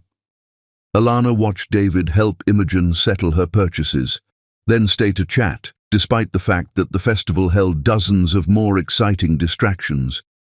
The man she'd married would have made polite conversation for precisely the right amount of time before moving on to more important people. "People don't really change," she said, echoing Theodore's words. "They just reveal who they always were underneath." "Sometimes that's true," Guinevere agreed, "but sometimes people get broken so completely that they have no choice but to rebuild themselves from scratch. And sometimes, if they're very lucky and very determined, they rebuild something better than what was broken." "Mrs. Ashford, what are you really trying to tell me?" The elderly woman smiled, her face creasing into lines carved by decades of laughter and wisdom and gentle acceptance of life's beautiful complexities. I'm trying to tell you that your heart knows things your mind hasn't figured out yet, and that sometimes the greatest risk isn't in loving someone who might hurt you, but in choosing safety over truth, comfort over growth, the predictable over the transformative. She stood, brushing autumn leaves from her purple dress with elegant efficiency. But mostly, I'm trying to tell you that whatever you choose, it should be your choice. Not Theodore's, not David's, not even this old woman's, yours. Based on what your soul needs to flourish, not just what your mind thinks will keep you protected. As Guinevere walked back toward the festival, leaving Alana alone with her thoughts and the view of two very different men who'd both claimed to love her, the truth settled over her like twilight, gentle but inescapable. She was standing at a crossroads that would define not just her future, but the woman she would become. The safe path led toward Theodore and a life of careful protection and predictable happiness. The other path led toward uncertainty, toward the possibility of a love that had been broken and rebuilt, toward a man who'd learned too late what she was worth, but might finally be worthy of what she had to give. Both men were waiting for her in the golden light of the festival below, and for the first time since David's return, Alana allowed herself to consider the terrifying possibility that the choice between them wasn't as clear as she'd tried to make it seem. Chapter 8. The Confession of Souls. The heart recognizes truth long before the mind accepts it, and sometimes the most dangerous revelations come not from what we discover about others, but from what we finally admit about ourselves. Alana found Theodore in her grandmother's kitchen the next morning, sitting at the weathered oak table with her personal journal open before him, like evidence in a trial she hadn't known she was facing. The sight stopped her cold, coffee mug freezing halfway to her lips. "Theodore?" Her voice carried the particular hurt that comes from having sacred boundaries crossed by someone who was supposed to protect them. He looked up without apparent shame, his expression carrying patient concern she'd once found comforting, but now recognized as something more troubling, the look of someone who believed he knew what was best for her better than she did. "Good morning, darling. I was looking for your address book to confirm wedding RSVPs, and I found this lying open on your bedside table." He gestured to the journal as if its violation were incidental. "Some of these entries are quite concerning." Alana set down her coffee with trembling hands, her mind racing through what intimate thoughts he might have consumed without permission. The journal contained everything: her fears about their relationship, her confusion about David's return, her growing uncertainty about the life they were planning together. "That's my private journal, Theodore. You had no right." "Darling, we're getting married in 3 weeks. Surely we're past keeping secrets from each other." His tone carried gentle reproach of someone correcting a child's misunderstanding. "Besides, I'm glad I read it. You've been struggling with troubling thoughts, and it's time we addressed them directly." He turned to a marked page, clearing his throat with legal authority. "I keep thinking about the man David used to be before success changed him. Sometimes I wonder if that man still exists, somewhere beneath all the mistakes and regrets." Heat flooded Alana's cheeks as her own words were used against her, thoughts meant for her eyes alone, twisted into evidence of betrayal. "Theodore, those are just processing thoughts. Working through complicated feelings doesn't mean there's more." He flipped to another marked page. "Theodore loves me completely, but sometimes I feel like I'm disappearing inside his care, like he's protecting me from anything that might cause pain, and anything that might cause growth." The accuracy of her own observations, spoken back in Theodore's controlled voice, made her feel exposed and ashamed for having feelings that didn't fit neatly into the life he'd planned. "I'm trying to understand what's happening here. When you accepted my proposal, I thought we were committed to building a stable future together. But these entries suggest serious doubts about our relationship and, frankly, inappropriate thoughts about your former husband." Alana sank into the chair across from him, feeling like a woman whose autonomy was being systematically dismantled by someone who claimed to love her. Theodore, everyone has complicated thoughts. Having feelings doesn't mean I'm going to act on them. It just means I'm human. But that's exactly my point, sweetheart. You shouldn't have to work through anything. We have a good life planned, stable, secure, built on mutual respect. If you're satisfied with what we have, why are you entertaining fantasies about a man who hurt you so badly you lost your first baby? The words hit like physical blows, each one calculated to remind her of David's capacity for destruction while positioning Theodore as her salvation. I'm not entertaining fantasies. I'm trying to understand the past so I can move forward with clarity instead of just reaction. But don't you see how dangerous that is? This man destroyed your life once, Alana. The fact that he's temporarily reformed doesn't change his fundamental character. Theodore reached across to take her hands, his touch gentle but constraining. I've been patient with this situation. I've watched you struggle with his presence, seen how unsettled you've become. But it's time to face reality. As long as David Kane is in Magnolia Springs, you'll never fully commit to our future. What are you saying? I'm saying it's time to choose, him or me, the past or the future, the chaos of whatever broken thing you think you can rebuild, or the security I'm offering you. His ultimatum settled over the kitchen like morning frost, beautiful in its clarity but deadly to anything fragile, trying to grow beneath its weight. If you choose me, truly choose me, we'll leave for Charleston today, plan the wedding from there, start fresh, away from the ghosts keeping you from moving forward. And if I don't, then I'll know what I thought was love was actually just your fear of being alone, and I'll step aside so you can make whatever mistakes you need to make. The ultimatum was delivered with such gentle reasonableness that it took Alana a moment to recognize it for what it was. Emotional manipulation, wrapped in the language of love and protection. Theodore, relationships don't work that way. You can't demand someone erase their entire history to prove commitment. I'm not asking you to erase your history. I'm asking you to stop living in it. He stood, straightening his clothes with precise movements, suggesting controlled frustration. I'll be at the bed and breakfast until noon, but Alana, I won't compete with a ghost, and I won't build a marriage on unresolved feelings for another man. After he left, Alana sat alone in the kitchen that had witnessed generations of women facing impossible choices, her journal still open to pages that felt like violations. Her phone rang, Ophelia Sterling's name appearing like a lifeline. Good morning, dear. Someone left a letter for you at the library this morning. Slipped it under the door during the night with your name in very careful handwriting. A letter. Beautiful stationery. The expensive kind that suggests whatever's inside is important. Would you like me to bring it by or collect it yourself? Alana's heart raced with intuitive knowledge that the letter was from David, that whatever he'd written would make her choices more complicated rather than clearer. I'll come get it. Give me 20 minutes.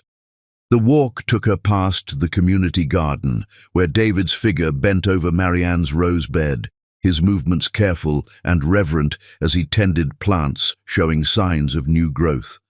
The sight of him working in morning light, absorbed in nurturing something beautiful, made her chest tighten with unnamed emotions. The letter Ophelia handed her was indeed beautiful, cream-colored paper with her name in David's careful script.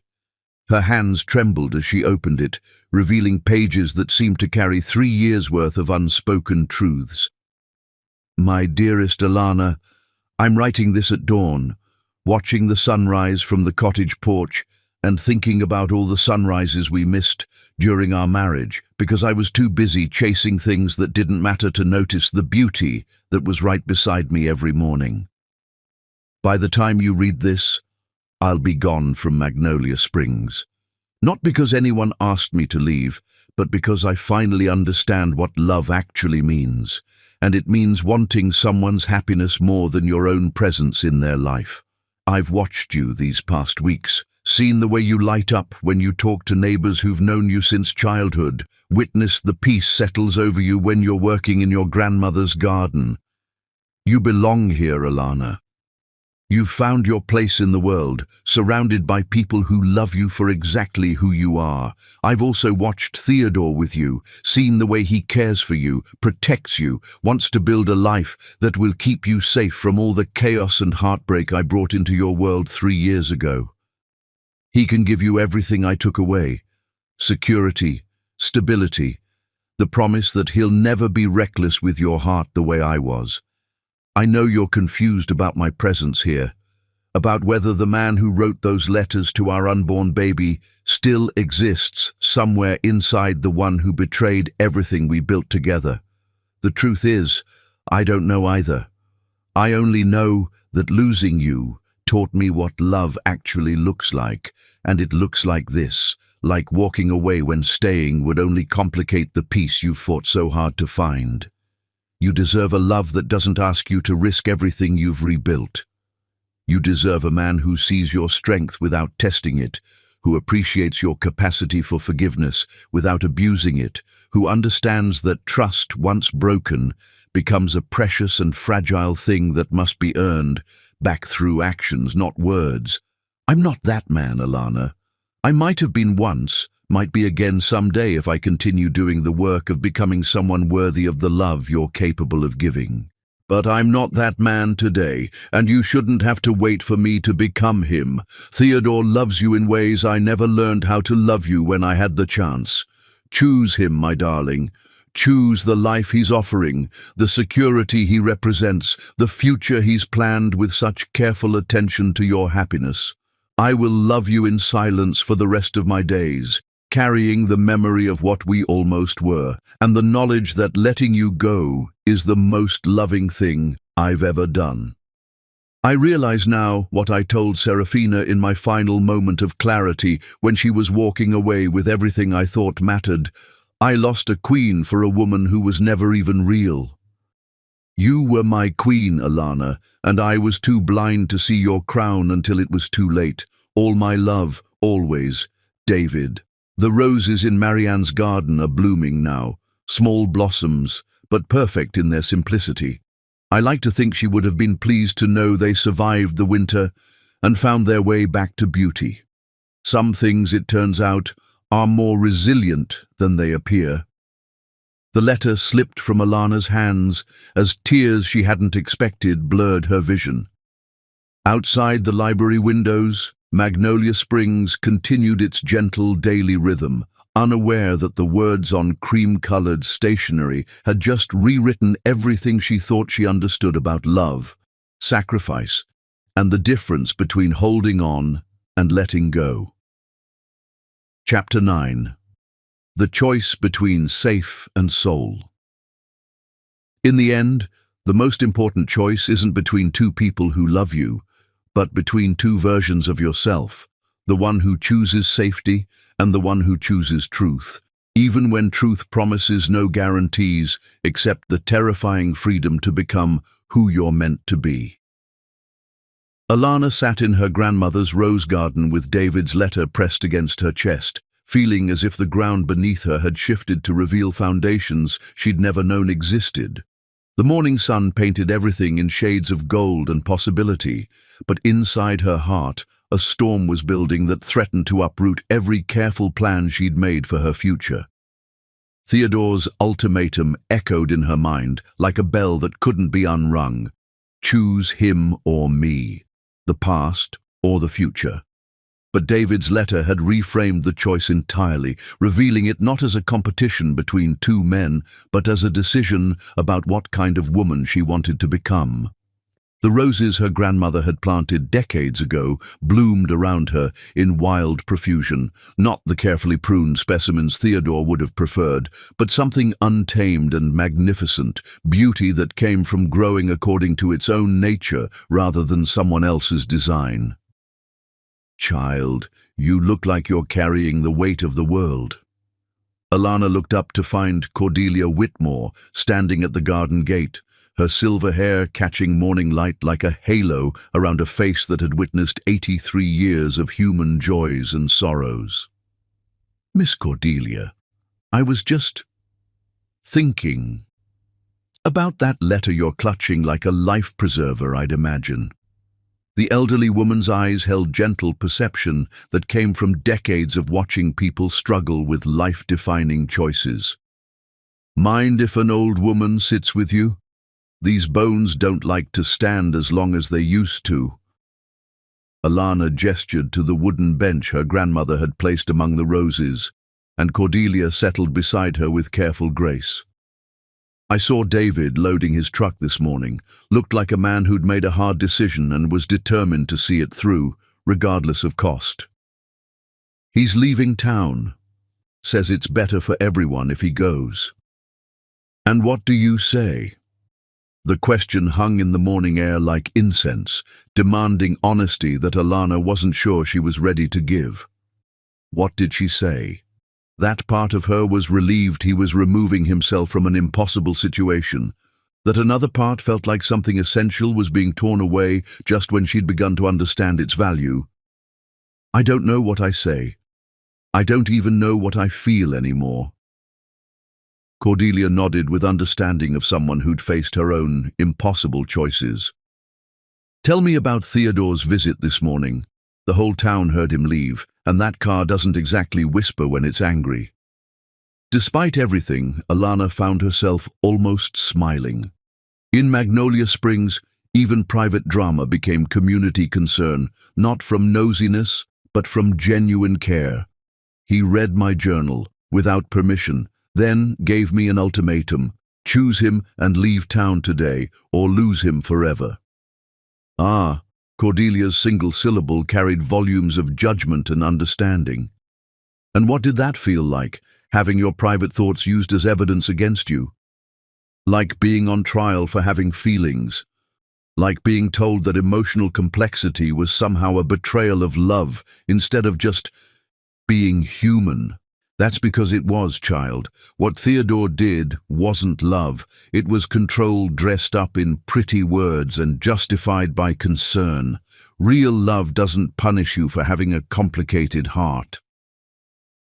Alana thought about Theodore's reaction to her journal entries, the way he'd used her own words to prove she was somehow failing as a partner. But he's right about some things. David did hurt me terribly. And Theodore does offer security, stability, everything I thought I wanted after my world fell apart. Security is important, but so is growth. So is the freedom to become who you're meant to be, even if that person is more complicated than someone else wants you to be. She plucked a rose from the nearest bush, a deep red bloom that had opened fully, revealing layers of petals that grew more complex the deeper you looked. "Your grandmother and I used to talk about love, back when we were young women trying to figure out the mysteries of the heart. She used to say there were two kinds of love in this world: love that tries to keep you safe by making you smaller, and love that helps you grow by seeing who you really are and celebrating that person, even when it's inconvenient." Which kind did she have with my grandfather? The growing kind. Lord knows they had their struggles. Two strong-willed people don't always make for easy partnership, but they brought out the best in each other, challenged each other to become more than they would have been alone. Cordelia's weathered hands turned the rose stem gently, examining its thorns with acceptance of someone who understood that beauty and pain often grew from the same source. "Theodore loves you, child, I can see that. But his love asks you to become smaller, safer, more manageable. It's love, but it's also fear. Fear that if you're fully yourself, you might choose something that scares him." And David? David's learning what your grandmother's kind of love looks like. Love that sees your strength without fearing it, that appreciates your complexity without trying to simplify it, that understands real partnership means growing together instead of one person protecting the other from growing at all. Alana thought about the differences between the two men: Theodore's careful arrangements and protective restrictions, David's silent support in the garden, and his willingness to walk away rather than complicate her peace. But what if I choose David and he hurts me again? What if this change isn't real? What if I'm just being foolish, risking everything secure for something that might not last? What if you choose Theodore and spend the rest of your life wondering who you might have become if you'd been brave enough to risk growing instead of safe enough to stop? The counter-question hit like revelation, showing Alana the real choice she was facing, not between two men, but between two versions of her future self, one who chose security over authenticity, and one who chose the terrifying beauty of becoming fully human, even if it meant risking everything she'd built from heartbreak's ashes. How do I know which choice is right? You listen to the voice that gets quieter when other people talk, but stronger when you're alone with truth, the voice that knows things your mind hasn't figured out yet. Cordelia stood, brushing rose petals from her dress with movements that spoke of decades of tending beautiful, complicated things. Your grandmother left you this house for a reason, child. She knew you'd need a place to remember who you were before the world tried to convince you to be someone else. Sit here among her roses for a while. Let them remind you that the most beautiful things grow wild, according to their own nature, not according to someone else's plan for their safety. After Cordelia left, Alana remained in the garden as morning stretched toward afternoon, holding David's letter and feeling the weight of choice settle over her like gravity, inescapable, fundamental, life-defining. Theodore would be waiting at the bed and breakfast until noon, his ultimatum ticking like a countdown to the moment when her indecision would become decision by default. David would be gone by evening, removing himself from her life with the same devastating thoroughness with which he'd once destroyed it. She thought about the woman she'd been when she'd first fallen in love with David. Passionate, creative, unafraid of emotional complexity or the beautiful messiness of deep connection. Then she thought about the woman she'd become in response to Theodore's love, careful, protected, increasingly smaller in her dreams and desires. Which woman was she really? Which woman did she want to become? The roses bloomed around her in answer, wild, uncontrolled, magnificent in their refusal to be anything other than what they were meant to be. They'd survived winters and storms and neglect, but they'd never survived by becoming less than their essential nature. As the sun reached its zenith, casting short shadows that offered no place to hide from truth, Alana finally understood what her heart had been trying to tell her. The choice wasn't between David and Theodore. The choice was between fear and love, between safety and authenticity, between the woman who'd learned to make herself smaller to fit inside someone else's protection and the woman who'd learned to trust her own strength, even when it led into uncertain territory. She stood, brushing soil from her grandmother's garden from her clothes, and walked toward the house to make the phone call that would determine not just her future, but her fundamental relationship with her own soul.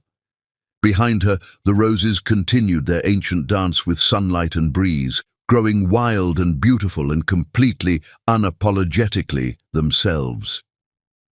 Chapter 10. When Love Returns Home.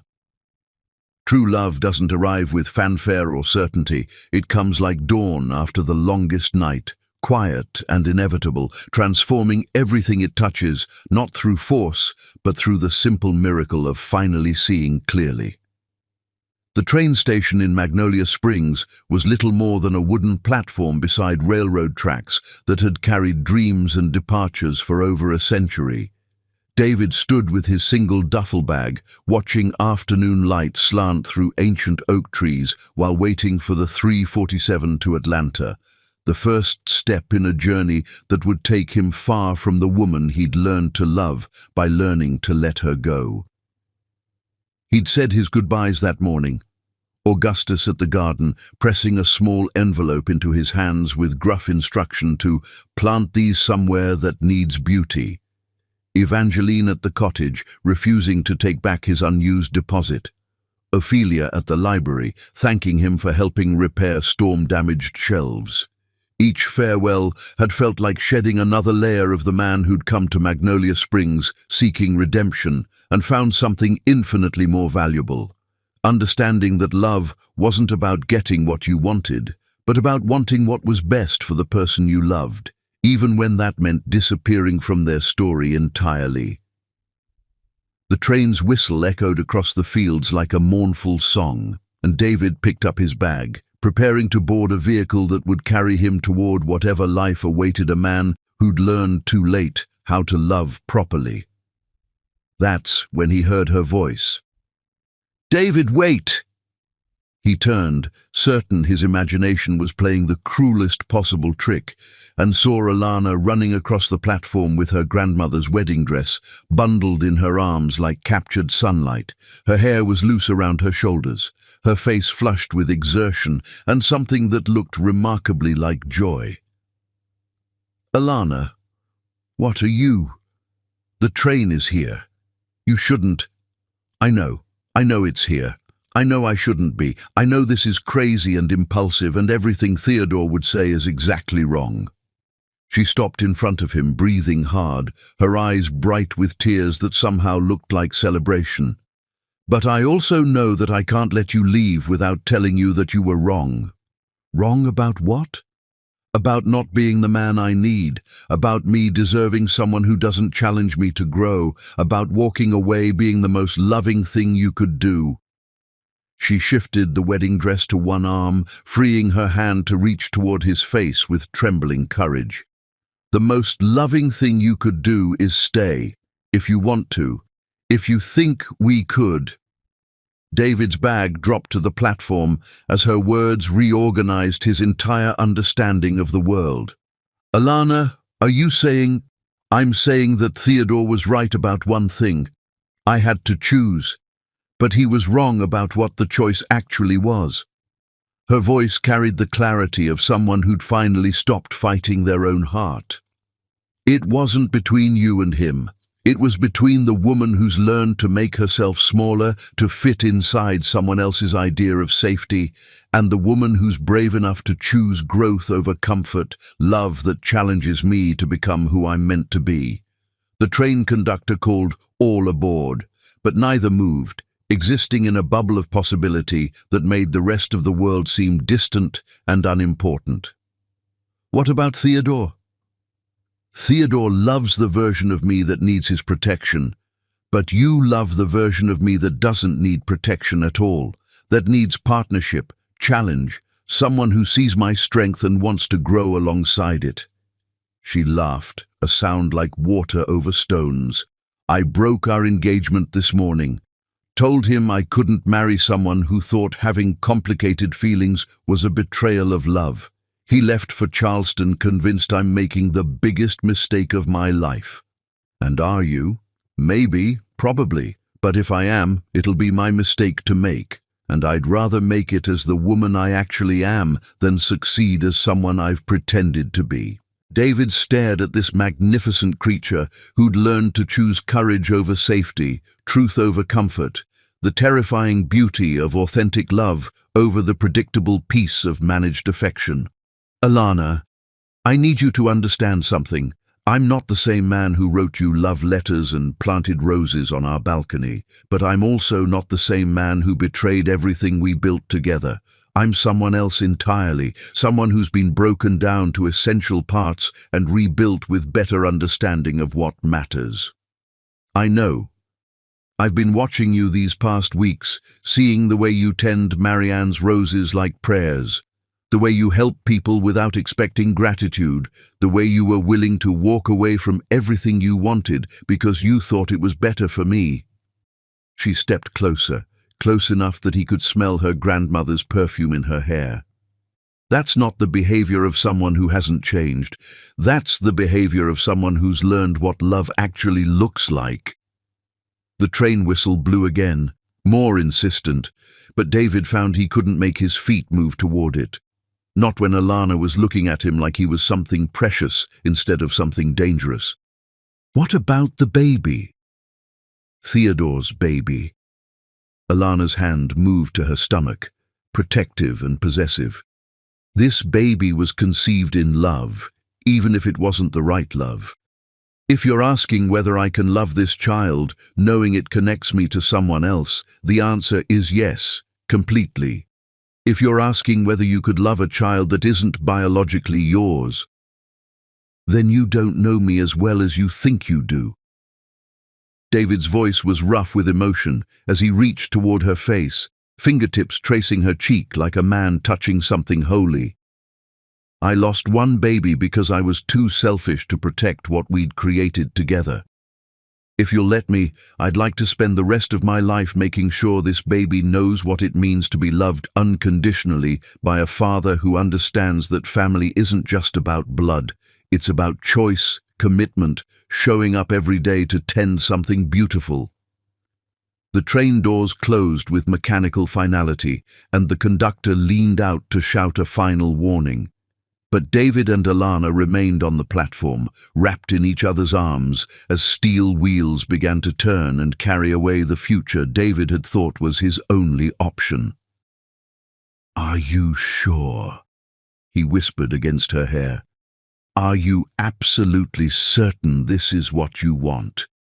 Because if we do this, if we try again, I need to know you're choosing me not because I'm familiar or convenient, but because you believe we can build something better than what we destroyed. I'm choosing you because you're the only person who's ever made me feel like being completely myself was not just acceptable, but magical."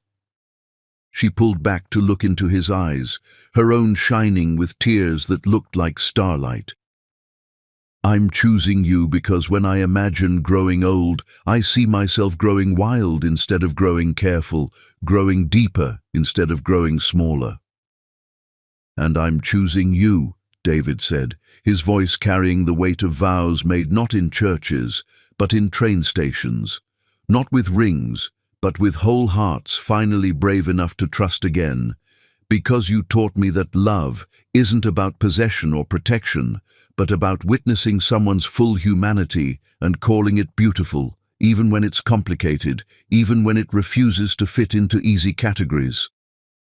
They married 3 weeks later under the oak tree, where Marianne's roses bloomed in wild profusion, surrounded by the entire town of Magnolia Springs and officiated by the Methodist minister who'd baptized half the people in attendance.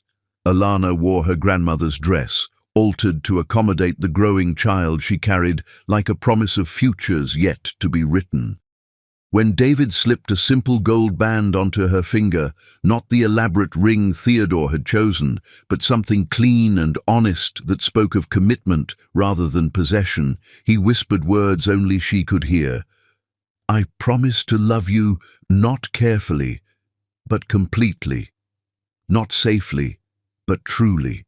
Not by trying to protect you from growing, but by growing alongside you for all the seasons we're given." And when Alana spoke her own vows, her voice carried the strength of someone who'd learned the difference between settling and choosing. "I promise to love you not because it's easy, but because it's real. Not because you're perfect, but because you're perfect for the woman I'm becoming. Not in spite of our complicated history, but because of it, because it taught us both what love looks like when it's tested and chooses to emerge stronger." 6 months later, when their daughter was born with Theodore's delicate features and Alana's stubborn chin, when she wrapped her tiny fingers around the finger of the man who'd chosen to be her father, not through biology, but through love, the circle that had been broken years before finally became whole again. Not the same circle that had been lost to mistakes and time and the necessary growing that comes from being shattered and reassembled, but something new, something stronger, something that could hold the weight of two people who'd learned that the most beautiful love stories aren't about people who never hurt each other, but about people who hurt each other and choose to heal together, to grow together, to become together something neither could have been alone. In the garden where roses bloomed wild and magnificent, where broken things learned to grow again, where love returned home not as it had been, but as it was always meant to be.